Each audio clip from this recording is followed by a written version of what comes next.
लोग जो है मेरे साथ मौजूद, बातचीत करता हूँ, समझने की कोशिश करता हूँ। मैडम क्या कहेंगे? देखिए, बजट कुछ देर में शुरू हो जाएगा, उससे पहले क्या उम्मीद है? बीकानेर क्या चाहता है? आप लोग किस नज़रिए से देख रहे हैं? देखिए, बजट आने से हमें उम्मीद तो बहुत सारी है। सबसे पहले मैं तो ये कहना चाहूँगी, जो ये महंगाई जो आजकल चरम सीमा पे पहुँच चुकी है, वो उससे हमारा बजट बहुत डगमगा गया है।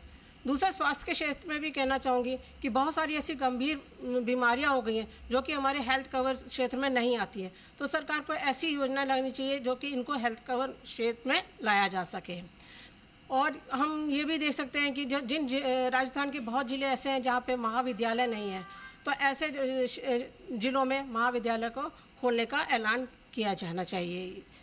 चूंकि बीकानेर संभाग मुख्यालय, लगातार हम चर्चा कर रहे थे कि एयरपोर्ट जो है वो फैसिलिटी बढ़नी चाहिए। मुंबई और जो कोलकाता जैसे इलाके, वहाँ पर सिटीज़ में जो है कनेक्टिविटी होनी चाहिए। मुख्यालय के तौर पर देखा जाए, बीकानेर संभाग मुख्यालय पश्चिमी राजस्थान का सबसे बड़ा शहर है। उस लिहाज से इंफ्रास्ट्रक्चर की बात करें, किस तरह से डेवलपमेंट हो, उस पर क्या आप लोगों को उम्मीद है?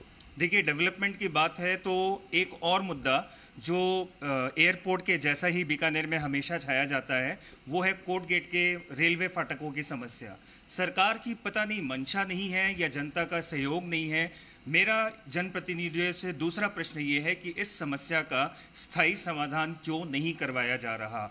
क्यों शहरों में अभी भी उतनी ही गंदगी है? क्यों ओपन ड्रेनेज का प्रॉब्लम है? क्यों ओपन इलेक्ट्रिसिटी या इलेक्ट्रिसिटी चोरी का मामला है? बड़े विकसित राज्यों की तरह हमारे स्टेट में भी प्रीपेड इलेक्ट्रॉनिक मीटर्स क्यों नहीं लगाए जा रहे?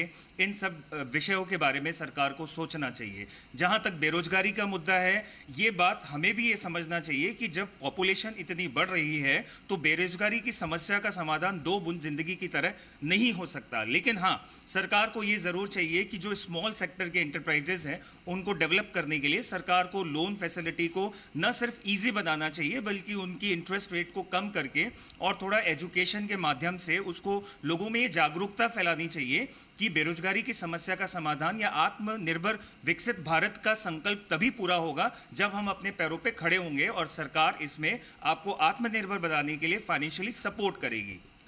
चूंकि बात हो रही है, कुछ देर में साफ हो जाएगा कि बीकानेर को क्या मिला, लेकिन बीकानेर क्या उम्मीद कर रहा है इस बजट से? क्योंकि आप लगातार देख रहे हैं कि किस तरह से बीकानेर का डेवलपमेंट हो, उस पर बातचीत हो। क्या कहेंगे? सर, मेरा मानना है कि बीकानेर के पर्टिकुलर इंफ्रास्ट्रक्चर पर बहुत ज़्यादा काम करना भी बाकी है। यहाँ की सड़कें आप देख लीजिए, सड़कों का हाल बुरी तरह से ख़राब हो जाता है। बारिश के मौसम में आप देखिए, एक जगह से दूसरी जगह जितना दूभर हो जाता है। हम लोगों को जो सुविधाएं, बेसिक सुविधाएं जो मिलनी चाहिए, वो अभी तक शायद हम लोग उससे वंचित हैं। तो मेरा मानना है कि सबसे ज़्यादा काम किया जाना चाहिए बीकानेर के इंफ्रास्ट्रक्चर पर। और इसके अलावा यहाँ पर जो कनेक्टिविटी है, उसकी बड़ी समस्या है।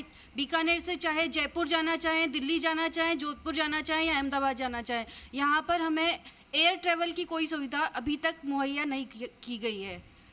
हालांकि देखिए, एयर ट्रैवल बढ़ाने की बात है, लेकिन ये मुद्दा केंद्र सरकार का है, क्योंकि जो केंद्र का बजट आएगा उससे उम्मीद करेंगे। लेकिन राजस्थान की बात करें, किस तरह से देख रहे हैं? कनेक्टिविटी की बात इन्होंने कही, लेकिन अब चूंकि संभाग मुख्यालय है, तो बीकानेर, आपको क्या लगता है आज के बजट में क्या कुछ देने वाले मुख्यमंत्री जी?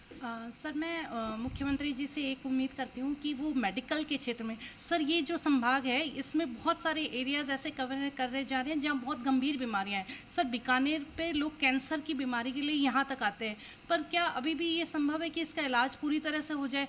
ऐसा अभी तक मेडिकल क्षेत्र में बीकानेर में ऐसी व्यवस्था नहीं हो पाई है कि जो गंगानगर या इन एरियाज से जो बीमारी के लिए यहाँ पहुँच रहे हैं, उन्हें पूरी सुविधा या उनका उचित इलाज नहीं हो पा रहा। तो सरकार से उम्मीद की जा रही है, जिस तरह से उन्होंने एक पीबीएम को विकसित किया है, वो उसमें उसके विकास पे और ध्यान देना चाहिए और ऐसा हो जाए कि यहाँ आने वाला हर शख्स है जो अपनी जिस बीमारी के इलाज के लिए आया है, उसको पूर्णतः उसको इलाज मिले और उसको वो सारी सुविधाएं प्राप्त हो, जिससे कि वो इस तरफ अट्रैक्ट हो कि हाँ, यहाँ आकर हम उसे किसी और बड़ी सिटी की तरफ जाने की ज़रूरत ना पड़े। हालांकि कहा जा रहा है कि डबल इंजन की सरकार है, अब तो केंद्र और राजस्थान दोनों में बीजेपी की सरकार है। बड़ी उम्मीदें लोगों को हैं इस वाले बजट से। क्या लगता है कि कुछ खास बड़ा पैकेज मिलेगा इस बार बीकानेर को, यहाँ के डेवलपमेंट को? क्योंकि जिस तरह से यहाँ पर तमाम विधायक और मंत्रियों ने जिस तरह से कहा कि विकसित भारत की कल्पना करने वाला ये बजट हो सकता है, किस तरह से देख रहे हैं? नहीं, विकसित भारत आप सही कह रहे हैं, डबल इंजन है, सेंट्रल में भी गवर्नमेंट है, यहाँ पे भी है, तो बहुत ही ज़्यादा उम्मीदें हैं हमारी इनसे। मैं ये सोचती हूँ कि मेडिकल फैसिलिटीज़ और इंफ्रास्ट्रक्चर, हॉस्पिटल्स बनाए हैं, काफ़ी कुछ हैं, आप स्कूल्स बना रहे हैं, सब कुछ कर रहे हैं, पर इनका जो इंफ्रास्ट्रक्चर है इनको यूज़ करना, ट्रेनिंग प्रोग्राम्स, इस पे भी बजट आनी चाहिए। लोगों को इनको जो सही तरीके से जो है इनकी सुविधा देनी आनी चाहिए, लोगों को अवेयरनेस होनी चाहिए कि ये है, इनको यहाँ पे जाना है, ये यहाँ पे कमी है, लोगों को भी अवेयरनेस नहीं है और इंफ्रास्ट्रक्चर में भी और उनको मेटेरियलाइज करने में वो भी थोड़ी सी मुझे यहाँ पे कमी नज़र आती है। और एक बारिश में आप देखें तो यहाँ की सारी सड़कें, कहते हैं कि काफ़ी अच्छा यहाँ पे बजट आया है सड़कों पे, पर उतना नहीं है। आप देखें जगह जगह जो है स्वच्छ भारत और ये भारत सबके लिए हमने काफ़ी कुछ किया है, पर कहीं यहाँ की जनता को भी अवेयर होना बहुत ज़रूरी है। सारा काम सरकार तो नहीं कर सकती, आप भी जानते हैं। तो जहाँ जहाँ जो है ठीक है, आप अगर जनता को बताएंगे अवेयर होने की सरकार को, वो जरूरत है, वैसे वैसे अपना काम इंफ्रास्ट्रक्चर बेहतर करने की जरूरत है, हेल्थ सेक्टर जो है उसको बेहतर करने की जरूरत है। आपका एक बार फिर से रुक करेंगे, लेकिन सचिन का रुक कर लेते हैं। विधानसभा से हमारे साथ जुड़ गए हैं सचिन। क्या अपडेट, आज जो नजर रहने वाली है वो विधानसभा पर ही रहने वाली है, क्या कुछ अपडेट है?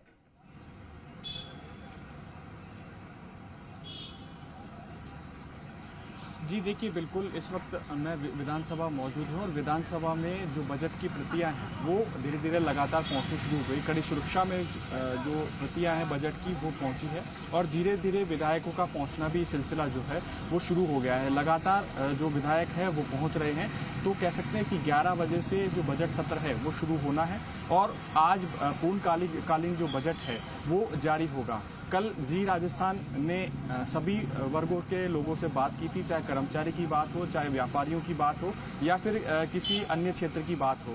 जी राजस्थान ने मंत्रियों से भी, कई मंत्रियों से भी बात की थी, जिन्होंने ये कहा था कि सर्वश्रेष्ठ बजट जो है वो राजस्थान का आने वाला है। तो कह सकते हैं कि बजट अब कुछ देर बाद आएगा। बजट 11 बजे के आसपास जो उप मुख्यमंत्री दिया कुमारी है, वित्त मंत्री है, वो बजट जो है वो पेश करने वाली। देखिए, हर तबके के लोगों को जो बजट है उससे उम्मीदें हैं। कर्मचारी वर्ग की अगर बात की जाए तो उनको ओपीएस की चिंता सता रही है। ओपीएस और एनपीएस के बीच में जो स्थिति है वो अभी तक सरकार की ओर से स्पष्ट नहीं की गई है। पिछली सरकार में ओपीएस को लेकर ओपीएस लागू कर दी गई थी, लेकिन इस सरकार में एनपीएस को लागू करने के संकेत दिए थे। उसके बाद में ओपीएस को लेकर कर्मचारियों में संशय की स्थिति बनी हुई है, अभी तक स्पष्ट स्थिति साफ नहीं हो पाई है। तो कर्मचारियों का ये कहना है कि आज बजट में ओपीएस की स्थिति जो है वो कहीं ना कहीं स्पष्ट होनी चाहिए, ताकि हम लोग आगे का, हमारा जो आगे का जीवन है, जो भविष्य है, वो सही से चल सके। अगर वहीं दूसरी ओर बात करें तो शिक्षकों ने भी अपनी मांग उठाई है। शिक्षकों की अगर बात की जाए तो टीचर्स प्रोटेक्शन एक्ट बनाने की जो मांग है वो शिक्षकों ने उठाई है, क्योंकि पिछले दिनों शिक्षकों का कहना है कि उनसे कई जिलों में मारपीट की घटनाएं जो है वो सामने आई थी। तो शिक्षकों ने टीचर प्रोटेक्शन एक्ट जो बनाने की मांग है वो सरकार को पत्र लिखा था। पिछले दिनों मुख्यमंत्री ने सभी वर्गों के जो कर्मचारी है, सभी तबके के लोग जो है उनको वार्ता के लिए बुलाया था। तो कह सकते हैं कि वार्ता में उन्होंने ये जो मांग है वो यहाँ पर रखी है। देखिए, रोजगार का मुद्दा जो है वो एक बड़ा मुद्दा है। रोजगार मुख्यमंत्री भजनलाल शर्मा ने। सचिन, एक सवाल आपसे जानना चाहेंगे, क्योंकि देखिए 9:45 हो गए हैं, 10 बजने में 15 मिनट बचे हैं, फिर 1 घंटा जो है वो उसके बाद वित्त मंत्री जो है वो बजट को पढ़ेंगी भी, लेकिन क्या उससे पहले कैबिनेट की कोई बैठक हो सकती है? इसको लेकर कुछ अपडेट है?